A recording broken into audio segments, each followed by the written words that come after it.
Welcome to Board Game Binge, the place where we bring you bite-sized, bingeable board game content from across the industry.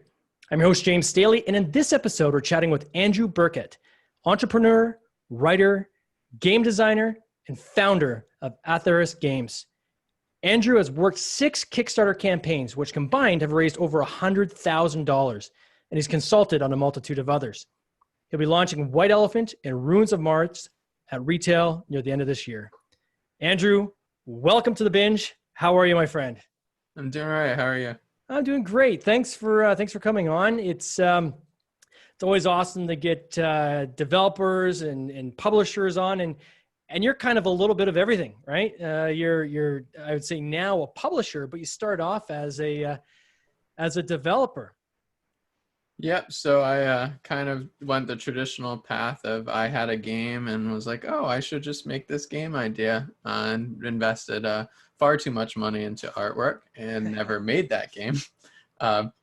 Yeah, I'll caveat that. Eventually I'm going to go back to that one. But so then I pivoted and made this little game about annoying neighbors. That was originally a war game, and I was like, I'm not doing a war game. So it became a game of war against your neighbors. And we did Kickstarter and raised like 20 grand. And I was like, whoa, okay. So maybe I could make board games. So you did this when you're at school, I guess. So you're going to University of Florida or something like this? Yeah, so I started at my freshman year at UF, and then I was kind of working on it for a while on and off. And then I think I was a sophomore or junior when we launched the Kickstarter. And then we got third in UF's business plan competition and started gaining more traction and started making more games. And then I was like, I can't design as many games as I can want to publish. So I started working with more designers, and fortunately for me, I was living in Gainesville, but I got evicted from my apartment because all my roommates moved out, and so I was the last one, and I had a month-to-month lease, so I didn't do anything wrong. But I ended up back in Orlando, where I'm from, and I found that there was a giant board game community here that I didn't know about before I left. And so there's a lot of board game designers here that I ended up fortunately being able to work with. So Don Riddle designed Ruins of Mars, the last game I did on Kickstarter. Michael Mihalsek designed White Elephant. He also co-designed Flotilla with WizKids Games, him and JB Howell. So the Orlando design community has a lot of heavy hitters, and so I just kind of fell into that. So that was cool. Now let's go back to this first game. So when I was watching the playthroughs, your objective is to be the most annoying neighbor to get the rest of the neighbors to leave the neighborhood, right? So you're on your own. The idea? Yeah, typical, neighbor story. I read some statistic at the time that like 1 in 3 or something people had dealt with an annoying neighbor in their life, and I was like, I am studying for marketing. That's what I was going to school for. And I did not have any money, and I was like, how can I market this without money? So I was like, okay, relatable theme. It's the easiest thing I can do. So I made a relatable theme and easy to play mechanism stuff that I thought would appeal. And fortunately, I was right. Wow. So this actually happened before you even graduated. Now, did that play into your into your schooling at all? Like if it was part of a project or part of I guess you're saying it was part of a group at the school that you kind of pitched this plan. Was it part of the initial pitch, or did they see it right through to the end? Were you able to take the results and then kind of put that as part of the result of that program? So I started the company just because I wanted to, but they did have an on-campus incubator, so they accepted early stage ventures into the Gator Hatchery, they called it, and they helped these businesses start up. So they would give us like legal advice, so they would have lawyers come meet with us, and a lot of like former students, alumni would come and talk with us who had been successful in various business ventures and give us different ideas and mentalities for different industries and all that kind of stuff that I probably wouldn't have got if I was just only talking to board game people. So Sure. I learned a lot of other stuff that I probably wouldn't have learned about all these various industries, and tried to combine some of the stuff I learned from that into, this venture. Now, did any of them say like, a board game? Are you crazy? Like, So a lot of the professors obviously were older and were like, they always thought the industry was dying. I would have to go into meetings like with industry figures. I had like ICV2 figures like just on my business plan everywhere. It was like, look, it's growing. I promise. It's not some little industry. Everyone's always like, oh, don't you mean video games? So I'm making a shirt right now that said, yes, I said board games. Oh, that's awesome. So when you left there, so you had a successful campaign, which again, congratulations on. That's amazing, especially for someone doing that while they're in school. I think is pretty cool. What was some of the key learning coming out of that you then took into doing your next Kickstarter game? So I think like a lot of probably younger, ambitious, first-time people, I had a lot of family and friends that supported it. So the dollar amount raised is definitely more than it would have been if I didn't have family and friends supporting me. And so I did a lot of things that I think I did wrong. And so I learned a lot about just how to format a campaign. So I didn't have as many reviews and all that kind of stuff. And so the second campaign I was actually planning on doing my second game, Supernatural Socks, but the game wasn't ready yet. So I signed a game from Argentina called Mutant Crops that my graphic designer had made. Okay, yeah. And so I ended up taking that one to Kickstarter, and it felt like more weighted, like I'm the publisher now. I have to do this right. I'm working with someone else's game. So I tried to fix some of those things. And my main goal with each Kickstarter really has been not dollar amounts. I look at the number of backers. I want to make sure that people continue backing my projects and then I get more every campaign. Yep.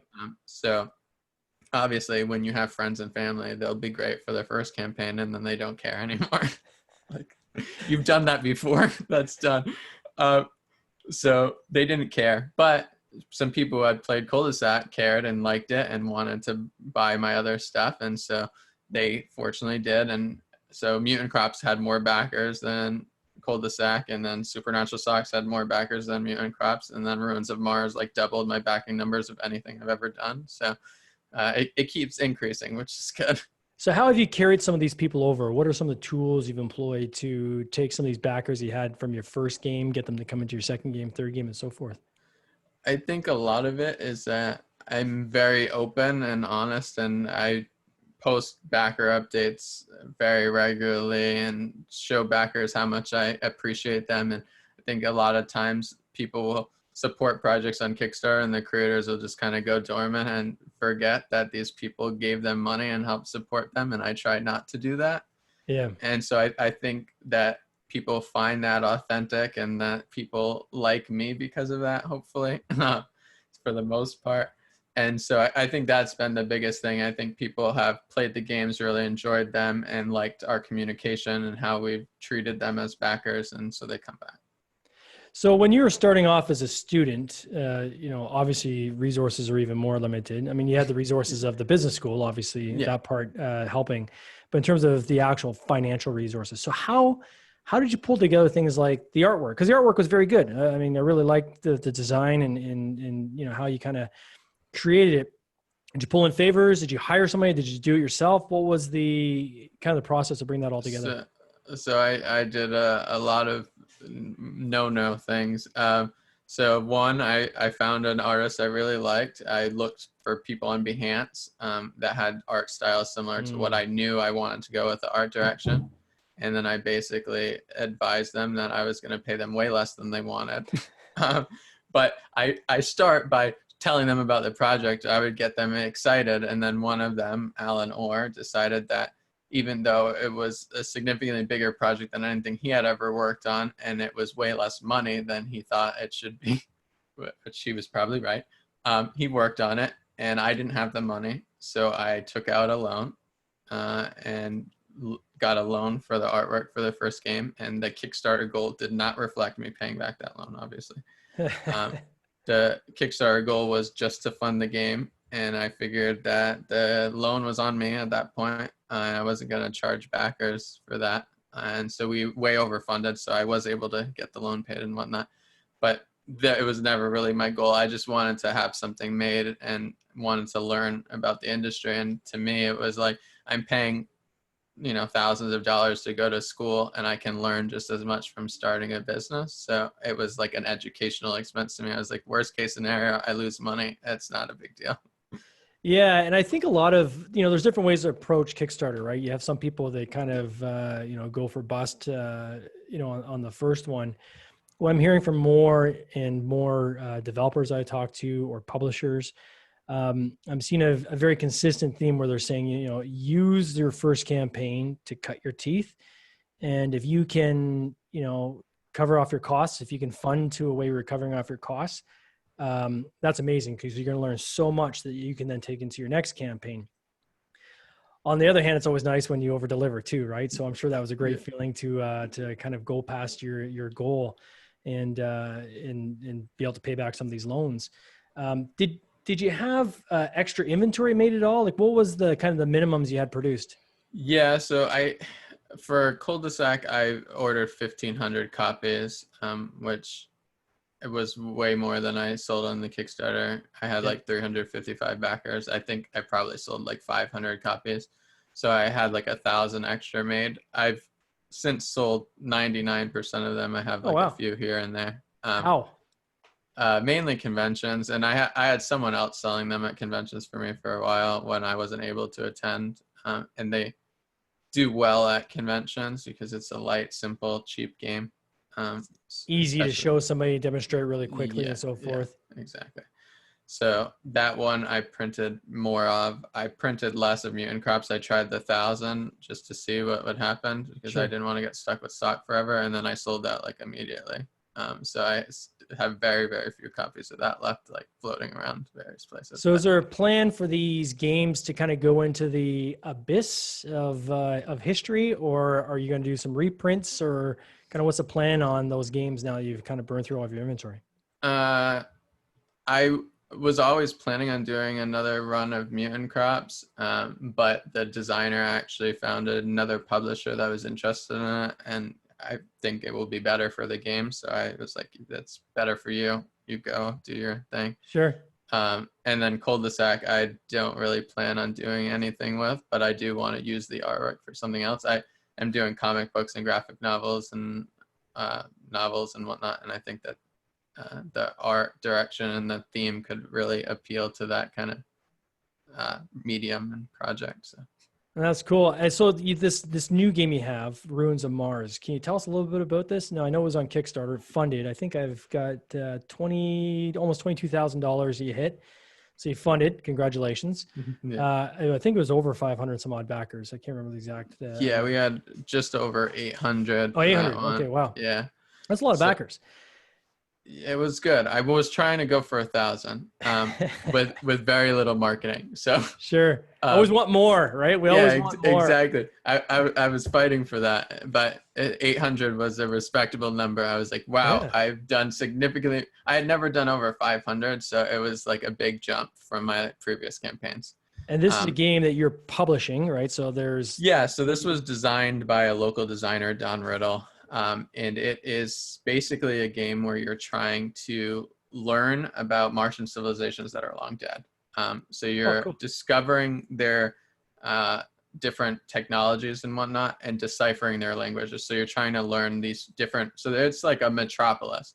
So there's several Martian civilizations and now they're all dead, but you want to learn these languages they had and understand their technology and bring that back to Earth.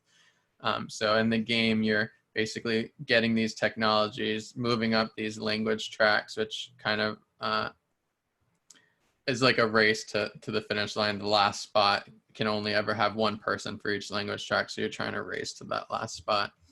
And then you're trying to fill out this technology board. So you have 3 level 1, 3 level 2, and 3 level 3 techs, and you're trying to basically get those 9 techs secured on your board to kind of end the game, or when certain milestones are hit on the language tracks. You can end the game that way. But the thing that's really unique about the game, and the real reason I signed it, and it went through 1,000,001 iterations, but Sure. this element has stayed kind of the same in different forms, is that it's a rondel that all the actions change each turn. So there's tiles below each action site, and the tiles dictate what the action actually does. And Okay. those tiles shift every turn like Mancala. So they move one site to the right, Yeah. Okay. keep moving around the board. So an action won't be the same one turn to the next. So it's constantly changing. And then each game, I imagine, does it start the same, or is it a random start amongst these actions as well each time you play? It's random, but there's 3 tiles placed at the wasteland, which gives you radiation. So you want to dispel radiation throughout the game. But the wasteland gives like the best benefit of any action. So it's meant to specifically tiles will collect there. And then eventually the action will get so good that someone's like, I'll take the radiation. I'm just running out in the open. So that's how the game basically plays. And like I said, so essentially what it is that there's these icons on the action tiles. And so they'll tell you what you can decipher on the language tracks, or what you can get on your board, what resources you can collect. And so each tile can do either one of those things, but depending on, what color it is, it will change what resource you get and all that sort of stuff. So you can also move tiles around through various methods in the game. So you can try to get the tiles that you want to be where you want them to be. That's cool. And then how long does the game usually take? Like what's the playtime? It's 60 to 90 minutes is the typical playtime. That's decent. So what's the one thing you would say, I'm sure there's many, but what's something fundamentally different that you did on this last campaign from what you would have done on your first campaign? So I think it's a few things. I think the main thing, and the main reason why I was shooting for 1,000 backers for Ruins of Mars, and I didn't expect that with my other campaigns, is product market fit. So Kickstarter tends to like heavier games. And so I started with these smaller games, like you said, so that I could learn the industry. Mm-hmm. And I didn't want to learn with something that was expensive. It was too scary to learn with, a $50,000 game or something. So I didn't do those. I started with the small stuff. And then now that I've done some of those small games, even though I continue to I like small box games, and that's what I predominantly am able to play with my family. Mm-hmm. So I still want to publish those, but I don't think they're necessarily what's right for Kickstarter always. And so I felt like Ruins of Mars was a better product market fit for that audience. The Kickstarter audience loves that kind of game. And so I thought it would do well. Wow. And then in terms of marketing, what would you say? So that's quite insightful actually, is fit, right? Because I'm not sure if heard anybody yet say fit with Kickstarter. And I think that is an important key. What about the marketing? What differences have you done in marketing this time around, say, versus the kind of the first kick at the can? So obviously I've aged a little bit since the first campaign. A few years anyways, eh? Yeah. So I had a little bit more money. So I put more into Facebook ads and traditional marketing. I did a few Board Game Geek ads, which I was told they don't convert well, but I like to experiment with stuff myself and see how it does. And so it didn't convert well. They were right. But I tried it, and I was thinking that because it more fit the Board Game Geek audience, that it would do better than I wouldn't have tried that with Supernatural Socks, because I know Board Game Geek's audience tends to be on the heavier side.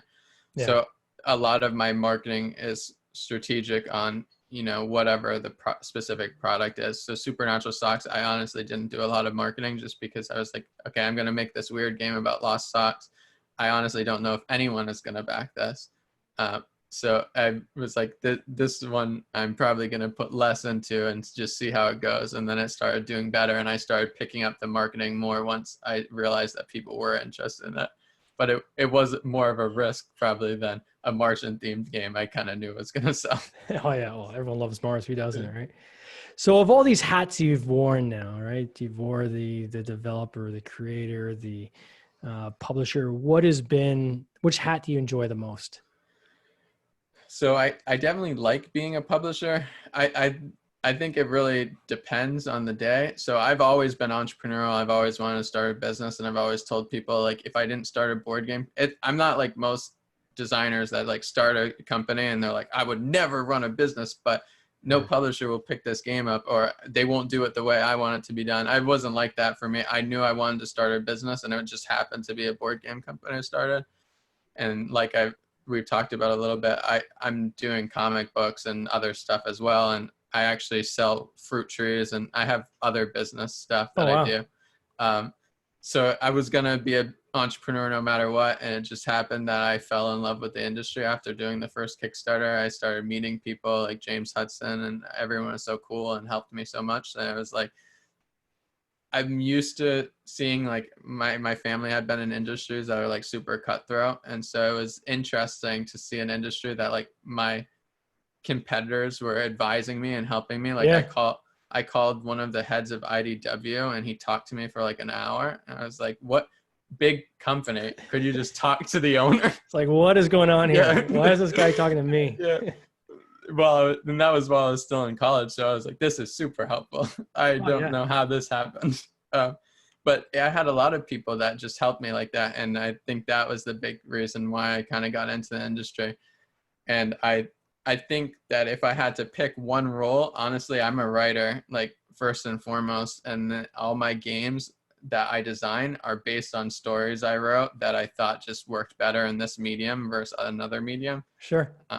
But I've been writing comics like every week, and I absolutely love it. That's my favorite thing now, I think. Yeah, it's a common question. I mean, good for you to kind of have the hunger for the business side, because a lot of people that get into this, you know, they like the creative side. They like creating, but they don't. It's like, I don't want to deal with the business side. But I mean, they go hand in hand. You can't have one without the other.